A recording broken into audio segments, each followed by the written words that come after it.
Salut à tous la team OL, Thomas Show pour OL Fan TV. Très heureux de vous retrouver les gones pour une nouvelle vidéo. Pour ceux que ça intéresse, je me trouve au jardin des Chartreux à la Croix-Rousse.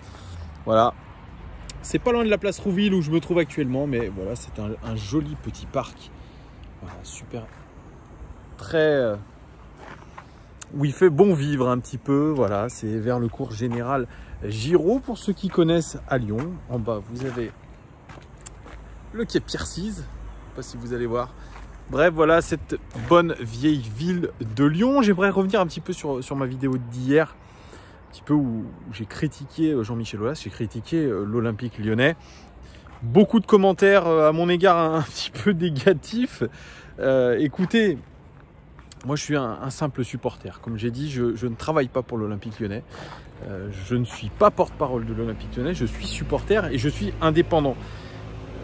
Peut-être que mon discours est un petit peu négatif, c'est vrai, mais c'est mon ressenti à l'heure actuelle sur l'Olympique lyonnais, sur Jean-Michel Aulas. Voilà, moi je ne pense pas qu'un supporter doit absolument faire corps avec son club dans les mauvaises passes. Moi je pense qu'en tout cas il doit dire les choses. C'est pour ça que j'ai créé cette chaîne. C'est pour bien évidemment donner mon avis, mais à travers mon avis, instaurer un débat. Vous avez le droit, vous aussi, d'avoir votre avis, de ne pas être d'accord avec moi, de me dire les choses aussi, il n'y a pas de souci, mais voilà, toujours un petit peu dans cette bienveillance. Donc je vous l'accorde, c'est vrai, mon discours en ce moment sur l'Olympique lyonnais, eh bien, n'est pas très positif parce que j'estime qu'il y a eu des grosses erreurs de communication et que l'image du club est affectée. Bref, je vais revenir aujourd'hui sur une conférence de presse intéressante pour l'Olympique lyonnais, puisqu'il s'agissait de la présentation de Tino Kadewere. Tino Kadewere, le Zimbabwéen, international zimbabwéen, qui a explosé lors de la saison 2019-2020. Cette saison terminant meilleur buteur de l'exercice de Ligue 2, 20 buts, 4 passes décisives en 24 matchs. Donc son transfert à l'OL a été bouclé en janvier dernier, vous le savez, pour 12 millions d'euros plus 2 millions d'euros de bonus. C'était donc l'occasion pour Tino Kadewere, qui a démarré l'entraînement collectif avec les autres joueurs, eh bien d'être présenté officiellement et surtout eh bien d'avoir un petit peu tous les dirigeants lyonnais réunis autour de Tino Kadewere face aux journalistes pour vraiment répondre aux questions. C'est la première grosse conférence de presse de l'Olympique lyonnais depuis des mois et elle était très attendue. Jean-Michel Aulas a eu la décision du Conseil d'État, donc il y allait avoir un certain nombre de questions, notamment à Juninho aussi concernant le recrutement, etc. Je vais vous en faire un petit peu le détail, on va le commenter aussi. Alors déjà, premièrement, c'est la conférence de presse de présentation de Tino Kadewere. Eh bien moi je l'ai trouvé très sympathique, ce joueur, vraiment, qui s'exprime très bien en anglais. Alors, il ne parle pas français, ce qui est un petit peu dommage. Après 2 ans passés au Havre, de ne pas savoir parler français, ça me chagrine un peu. C'est le cas de beaucoup de joueurs, notamment comme Memphis Depay, qui ne savent pas parler français, alors que Bruno Guimaraes, qui est là depuis 3-4 mois, eh bien, il a déjà un niveau de français qui est plutôt correct de ce que j'ai entendu. Donc ça, c'est quelque chose qui m'irrite un peu, mais sinon, au demeurant, le garçon est sympathique. Le garçon a un beau phrasé en anglais. Le garçon est surtout très motivé. Et ça fait aujourd'hui toute la différence à l'Olympique lyonnais. J'y reviendrai un petit peu plus tard, puisque ça a été un petit peu le thème aussi de Juninho. Alors, joueur motivé, plaisant à écouter. Il dit dans cette conférence de presse, j'adore avoir le ballon au pied. J'adore jouer avec le ballon. Je suis aussi assez rapide. Donc c'est un joueur, bien sûr, qui se décrit comme un joueur de ballon, mais Juninho, lui, dit de lui qu'il est capable de jouer seul devant ou derrière un autre attaquant. Comme il l'a dit, il peut être un joueur d'équipe, altruiste, même si, évidemment, il aime marquer des buts. Surtout, on sent qu'il a envie de jouer pour l'équipe, c'est ce qu'on veut. Si des joueurs n'ont pas envie de jouer pour nous, alors ils doivent partir. Cette phrase-là, eh bien, je pense qu'elle décrit parfaitement la pensée de Juninho sur la saison dernière, sur ce qu'il pense aujourd'hui de certains membres de notre effectif. Il va plus loin, Juninho, dans ses propos. Il se justifie même. Il dit « Quand je suis arrivé l'année dernière, j'ai été surpris de voir des joueurs qui n'étaient pas contents d'être là. J'ai été étonné car peu de clubs évoluent à un niveau supérieur au nôtre. Ces joueurs-là, s'ils ne sont toujours pas heureux, doivent partir. » C'est une phrase choc, c'est pour moi l'une des phrases les plus marquantes de cette conférence de presse, de présentation de Kadewere, mais je pense qu'il visait à ratisser un peu large. Le message a été transmis très clairement à certains joueurs. Ça montre à quel point nous avions raison de pointer du doigt la mentalité de ces joueurs en question. Pas citer de nom, mais on peut très clairement, je pense, les voir, ces joueurs-là, notamment sur des prestations indignes. On peut parler par exemple de Thiago Mendes, voilà, pour ne pas le citer, qui est l'exemple, l'un des exemples les plus marquants cette saison d'un joueur finalement qui traînait des pieds, qui n'était pas professionnel. On peut penser, je pense, de temps en temps à Houssem Aouar, qui voilà, semblait un petit peu, je pense, agacé. On peut penser peut-être à quelqu'un comme Marsal, voilà, qui n'a pas toujours été dans la bonne mentalité, qui a fait peut-être des erreurs, notamment avec ses cartons rouges. Et voilà, on peut penser un petit peu à des joueurs comme ça. On peut penser aussi à Bertrand Traoré. Bertrand Traoré qui a été sévèrement recadré par le club, par Rudy Garcia, après notamment cette rentrée indigente face au Benfica Lisbonne. Vous voyez, tous ces joueurs-là, je pense, participent à une mauvaise mentalité et à un manque d'unité dans ce groupe. Si nous n'avons pas eu les résultats, c'est que l'équipe n'était pas unie, c'est que l'équipe ne s'entendait pas forcément. On a beau dire, ah, on s'entend bien entre... Non, voilà, les résultats prouvent aujourd'hui que cette équipe lyonnaise manque d'unité et que tous les joueurs ne tirent pas dans le même sens. On peut parler aussi de Tatarou Sanou, par exemple. Donc ça a irrité beaucoup en interne. Et aujourd'hui, je crois que l'Olympique lyonnais est en train de se rendre compte que quand il recrute un joueur, désormais, il faut qu'il ait une mentalité irréprochable. D'ailleurs, Rudy Garcia, qui est passé après en conférence de presse, a salué le départ de Lucas Touzard en disant qu'au niveau de la mentalité, il avait été exceptionnel et c'est ce qu'il attendait aujourd'hui de ses joueurs, d'avoir une mentalité aussi exceptionnelle que Lucas Touzard. Et je suis vraiment d'accord avec ça. Alors, on a eu aussi un show Jean-Michel Aulas, puisque les questions étaient évidemment tournées vers cette décision du Conseil d'État. Hein. On est un petit peu les dindons de la farce, comme je vous l'ai expliqué hier. Alors, Jean-Michel Aulas, il est toujours convaincu pourtant qu'on peut jouer une Coupe d'Europe via la Coupe de la Ligue ou même la C1. Et oui, même Rudy Garcia le dit. Donc, il y a cette Coupe de la Ligue à préparer, mais il y a aussi ce match retour contre la Juventus où, peut-être grâce à ce format inédit, où après le huitième de finale retour face à la Juventus de Turin, eh bien, ce sera des matchs à opposition directe, à élimination directe. Et sur quelques matchs, tout est possible. Donc, du côté de l'OL, on y croit.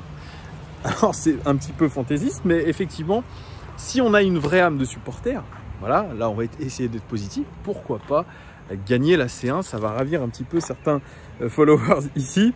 Il dit, si je regarde le ranking UEFA sur 10 ans, nous faisons avec le PSG presque 60% des points UEFA pour la France. Alors, est-ce normal qu'on nous empêche de jouer pour nous préparer à la Ligue des Champions? Il est toujours un petit peu dans cette victimisation, dans le fait qu'on ne veut pas que l'Olympique lyonnais réussisse en Champions League. Ça, je n'aime pas du tout ce discours un peu paranoïaque de Jean-Michel Aulas. Je pense que c'est ça aujourd'hui qui agace vraiment, c'est que Jean-Michel Aulas vraiment, eh bien, pense à ses intérêts personnels. D'ailleurs, il l'a un petit peu avoué à demi-mot en disant qu'il était dirigeant d'entreprise. Dirigeant d'entreprise. Il ne fait pas ça parce que il est passionné de l'OL, bien évidemment. Mais lui, il pense avant tout à son entreprise, à l'entreprise Olympique Lyonnais, à ses salariés, aussi à ses actionnaires. Mais il dit voilà, qu'il a des boîtes dans l'informatique, on le sait, avec la Cégide qu'il a revendue, mais il a beaucoup d'autres boîtes et effectivement, il pense avant tout à l'intérêt de ces boîtes. Il raisonne en tant que chef d'entreprise. Donc aujourd'hui, oui, l'Olympique lyonnais se retrouvera peut-être en difficulté face à la Juventus de Turin, qui aura joué peut-être 12 matchs de championnat. Et nous, on n'aura joué que 0 match de championnat. Donc effectivement, au niveau de la préparation, c'est un peu moyen. Mais comme le dit Rudy Garcia, il va falloir être intelligent pour préparer au mieux ce match de Ligue des Champions. Il dit, on nous prive d'une nouvelle participation d'une manière anormale, alors que nous avons l'habitude de bien finir le championnat. Donc oui, il y a une inquiétude générale, mais nous nous battons pour nous relancer. toujours la même chose. Paranoïa, victimisation et surtout aucune remise en question. C'est ce que je reproche aussi à Jean-Michel Aulas. Il a beau défendre son club, il a beau dire que bon, on aurait pu faire un sprint final extraordinaire. Mine de rien, la 28e journée, nous étions 7e. Les responsables sont les joueurs et sont les entraîneurs successifs, que ce soit Silvinho, que ce soit Rudy Garcia. Même si Rudy Garcia, je le redis, il prend l'équipe dans une position qui n'est pas facile. Il arrive quand même à qualifier l'équipe pour une demi-finale de Coupe de France, une finale de Coupe de la Ligue et toujours qualifié en Champions League. Ok, mais on a eu trop d'irrégularités. On n'a pas eu des joueurs consciencieux. On n'a pas réussi à faire corps dans cette équipe. C'est un petit peu paradoxal, je dirais. C'est paradoxal ce qui nous arrive, mais je crois que la remise en question, elle est essentielle, notamment au niveau du projet sportif, de là où on veut aller. Et donc Jean-Michel Aulas, dans cette phrase-là, il fait de la victimisation et encore une fois, il occulte un petit peu cette remise en question sportive. Il dit aussi que malgré qu'on ne soit probablement pas en Coupe d'Europe la saison prochaine, il y aura une volonté d'investir. Voilà, grâce à un EBITDA, c'est une capacité d'autofinancement puisqu'on a un modèle très particulier. On a réussi à financer notre stade, à s'autofinancer. On est en très très bonne santé financière, ce qui nous permettra de peut-être amortir tout ça. Il parle de 400 millions d'euros de fonds propres, ce qui est assez exceptionnel. Par contre, il parle de quelque chose qui va quand même faire du mal aux finances du club, c'est cette perte de 100 millions d'euros du chiffre d'affaires de l'OL à cause de cette fameuse crise du Covid. Donc vous voyez, si on veut acheter, si on veut être ambitieux, il va falloir peut-être dégraisser. Voilà, je vous en parlerai un petit peu après puisque Juninho est un petit peu revenu sur l'effectif, le mercato. Autre question adressée à Jean-Michel Aulas, son sentiment sur le départ de Florian Maurice et de Greg Coupet. Eh bien, il se dit déçu, évidemment, par Florian Maurice qui, quelques jours avant le début du confinement, avait assuré à Jean-Michel Aulas qu'il allait rester. Et puis, 2 jours plus tard, il démissionnait. Donc, vous voyez, il voit ça comme un couteau dans le dos. Sur son visage, on a vu un petit peu d'amertume. Pas envie forcément d'en parler. Surtout un tacle encore adressé à Florian Maurice en disant que les cimetières étaient remplis de gens irremplaçables. Même chose pour Coupet. Un peu la même trajectoire d'ailleurs, le même couvage un petit peu que Florian Maurice. Greg Coupet qui était venu voir directement Jean-Michel Aulas pour lui faire part de son envie de retravailler pour l'OL. Jean-Michel Aulas a tenu parole, il a donné une place importante à Greg Coupet en tant qu'entraîneur des gardiens.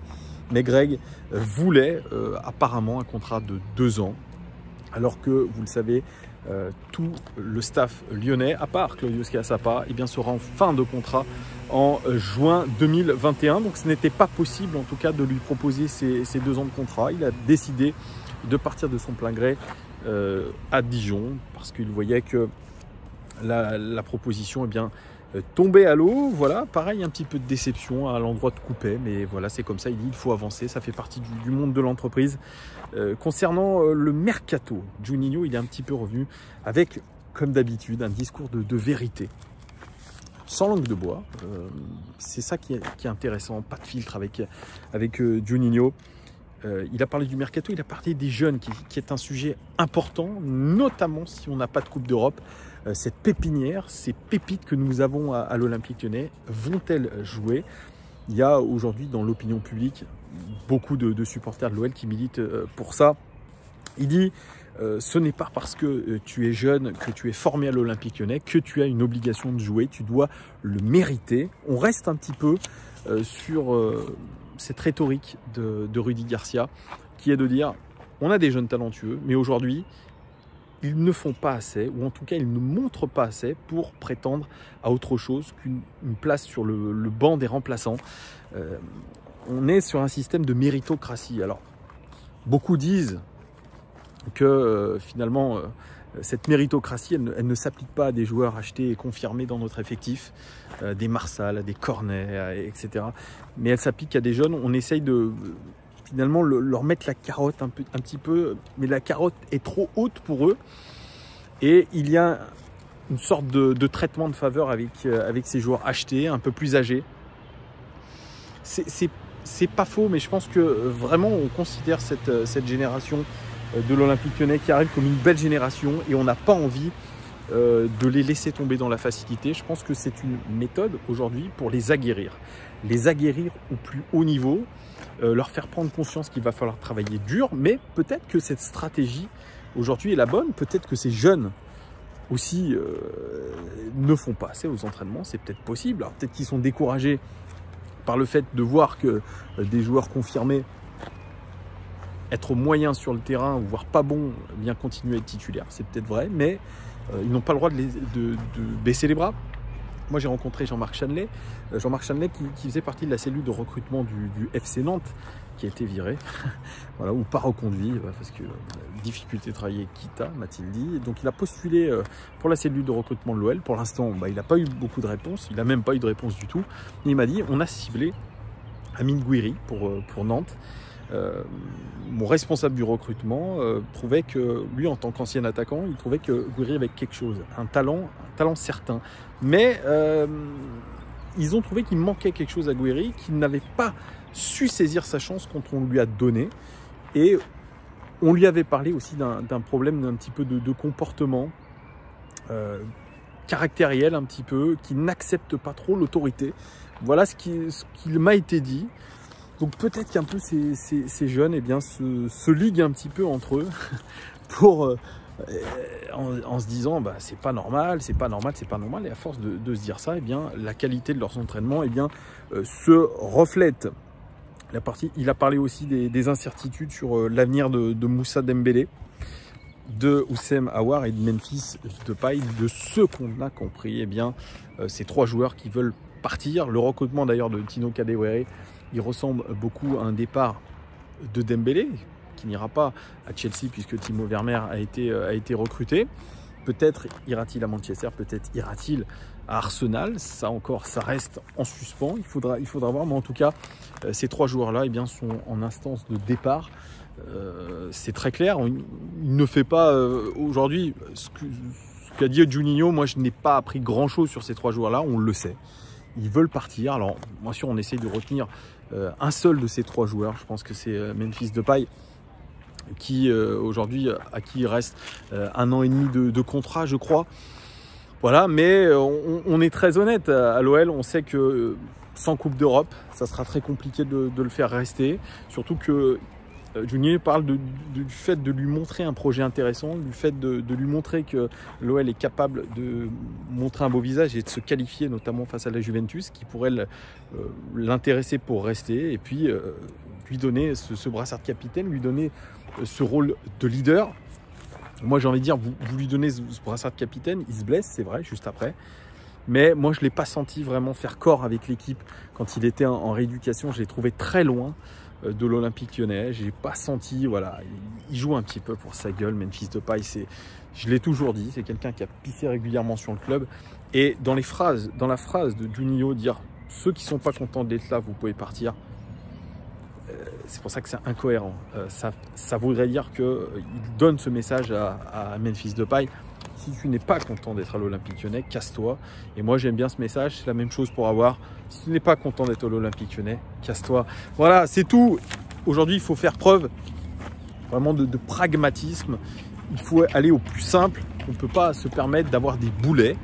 Le problème, c'est que des joueurs comme ça, ils ne sont pas contents d'être là. Ils ont un gros salaire confortable. Donc, ils préfèrent aller dans le loft comme Mapou. Et puis voilà, c'est le problème de faire des gros contrats maintenant aux joueurs. Bref, le club a aussi une part de responsabilité dans tout ça. Il a parlé de Kalulu, Pierre Kalulu, qui a une grosse proposition de l'Olympique Lyonnais. Je pense que c'est une proposition qui se rapproche de celle de Ryan Cherki en termes de salaire et de contrat. Pour être latéral droit selon Juninho, mais il faudra lui faire de la place, c'est-à-dire se séparer soit de Tété, soit de Raphaël. Mais là encore, ça va être compliqué. Raphaël, on sait, veut rester encore une saison de plus avant de rallier le Brésil. Kenny Tété, il devait partir peut-être cet hiver, mais pareil, il y a un manque d'offres. Donc il va falloir lui faire de la place. Et Rudy Garcia qui contredit son directeur sportif en disant que, comme c'est un joueur qui a été formé en tant que défenseur central, il pourrait rentrer dans la rotation en tant que défenseur central. Donc, vous voyez, directeur sportif et entraîneur ne sont pas sur la même longueur d'onde. C'est pour vous dire, je pense qu'on n'est pas encore bien cohérent. Alors il y a aussi voir comment va réagir Rudy Garcia. Vous le savez, lui et son staff sont un petit peu sur la corde raide. Seulement 1 an de contrat, ils savent qu'ils sont sur un siège éjectable. Alors est-ce que c'est aujourd'hui des conditions qui ne sont pas frustrantes pour Rudy Garcia? Est-ce qu'il ne se dit pas que bon, au final on ne compte pas sur lui et que la seule chose qui pourrait lui sauver sa tête, ça serait un parcours en Ligue des Champions ou redresser vraiment le club dès le début de la saison prochaine? Vous voyez, il y a peut-être aussi déjà un petit peu un accro. Voilà, peut-être pas la même ligne directrice entre sa direction et lui-même. D'ailleurs, il le dit dans sa conférence de presse. Il dit « J'aurais bien aimé continuer avec Greg Coupet. J'aurais bien aimé continuer avec Antonin Da Fonseca. » Voilà, ça c'est une nouvelle. Mais bon, voilà, Greg Coupet, il est parti. Donc, en gros, la direction ne l'a pas retenu. Et puis, Antonin Da Fonseca, on ne sait pas trop ce qui s'est passé. Mais il prend une autre dimension dans le club. On ne sait pas où. Mais en tout cas, il n'est plus au stade de préparation physique. Donc, vous voyez, comme si Rudy Garcia ne maîtrisait pas un petit peu ce qui se passait un peu plus haut. Voilà, moi c'est en tout cas comme ça que je le vois. Donc la non-qualification en Coupe d'Europe, selon Juninho, eh bien, ça peut être aussi quelque chose qui pourrait plomber le développement des jeunes parce qu'effectivement, pas de Coupe d'Europe, moins de matchs, donc moins de rotation de joueurs, moins de matchs, moins de rotation d'effectifs. Donc attention à ça aussi, c'est un message aussi pour les jeunes. Jean-Michel Aulas, lui, revient sur la volonté aussi d'organiser un tournoi amical au Groupama Stadium avec 8 équipes, peut-être avec le Paris Saint-Germain, pour essayer quand même de préparer les échéances à venir. Et puis Rudy Garcia, qui est venu après Juninho et toute la smala pour un petit peu évoquer cette reprise. Eh bien lui, il dit que la préparation, elle va comporter un stage lors de la 4e semaine à Évian. Et oui, mais il insiste que pour bien se préparer, il faudra connaître non seulement la date du 8e de finale retour de Ligue des Champions, mais aussi la date de cette finale de la Coupe de la Ligue. C'est important puisqu'il faut avoir un objectif précis en termes de préparation. Il dit aussi quelque chose d'intéressant. Eh bien, il confirme qu'il ne comptera pas sur Barr. Ouais, oui.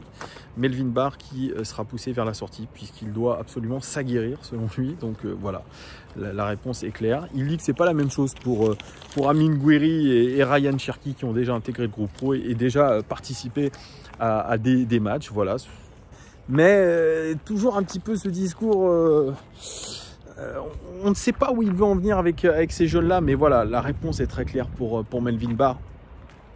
Quelque chose qui était, pour moi, je vous l'ai dit, je vous le redis, j'ai croisé ses parents, je l'ai croisé avec ses parents. Moi, je lui ai dit, il n'aura pas la confiance du coach, ça ne sert à rien de rester. Ah, mais oui, il veut s'imposer à l'OL, etc. Il y a vouloir s'imposer à l'OL et ne pas être dans les plans du coach, pour X ou Y raison. Melvin Barr, je pense que c'est par rapport à une personnalité pas assez affirmée. Je pense qu'il est trop timoré encore, Melvin Barr. Moi, j'ai vu quelqu'un d'extrêmement timide. Peut-être que ça ne révèle pas, peut-être pas la personnalité entière du joueur, mais moi, j'ai vu un joueur caché sous sa capuche, avec pas beaucoup de communication. C'est ses parents qui parlaient à sa place. Bon, c'est un jeune joueur, hein. On ne demande pas d'avoir de la bouteille, d'avoir déjà... Mais j'ai senti un manque de personnalité. Donc peut-être qu'aujourd'hui, ça lui joue des tours et qu'il a besoin d'aller faire un tour peut-être en Ligue 2, peut-être jouer plus régulièrement et puis ensuite peut-être revenir à l'Olympique Lyonnais. Mais je pense que tout de suite, Rudy Garcia n'a pas été convaincu par les prestations. Vous le savez aussi, il a quelqu'un dans son staff dédié au match des jeunes, voilà, et faire toutes les semaines un reporting sur les jeunes.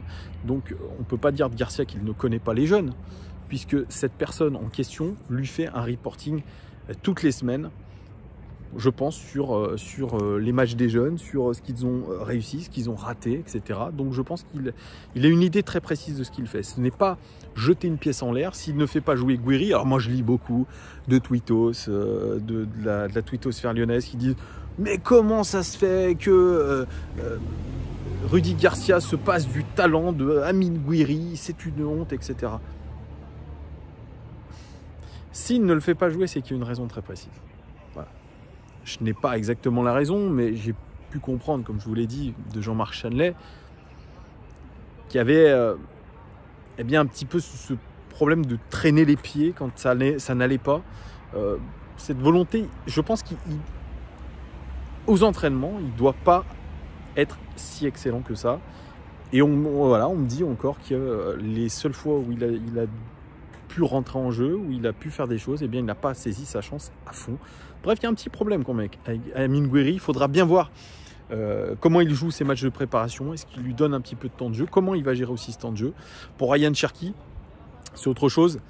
Ryan Cherki, lui, vous pouvez voir, il est revenu très affûté. Il a un préparateur physique personnel qui s'appelle Bob Tari, qui était consultant d'ailleurs sur l'équipe 21. Bob Tari qui s'occupe de lui, effectivement. Vous voyez un Ryan Cherki beaucoup moins trapu, mais très très affûté. Et de ce que son entourage m'a dit, eh bien, il saisira la moindre opportunité, notamment en travaillant énormément à l'entraînement pour gagner une place peut-être de titulaire. Pourquoi pas? Donc vous voyez, c'est une année aussi charnière pour Ryan Cherki, qui est pourtant très jeune, mais lui aussi, eh bien, a beaucoup d'ambition. Voilà les gones, ce que je pouvais vous dire aujourd'hui. 25 minutes que je vous parle, c'est un peu long, mais je pense qu'avoir été assez complet sur ce qui s'est passé dans cette conférence de presse. Voilà les gones, dites-moi vous ce que vous avez pensé un petit peu de cette conférence de presse, de toutes ces annonces. Mettez-moi tout ça en commentaire. Évidemment, si vous n'êtes pas d'accord avec moi, mettez-le, vous avez bien votre droit. C'est un lieu de débat, cette chaîne. Merci en tout cas de vos abonnements, de vos likes, même vos dislikes, c'est pas grave, vous avez le droit d'exprimer comme vous le voulez ce que je dis. À très bientôt les gones, profitez bien de votre soirée. Ciao!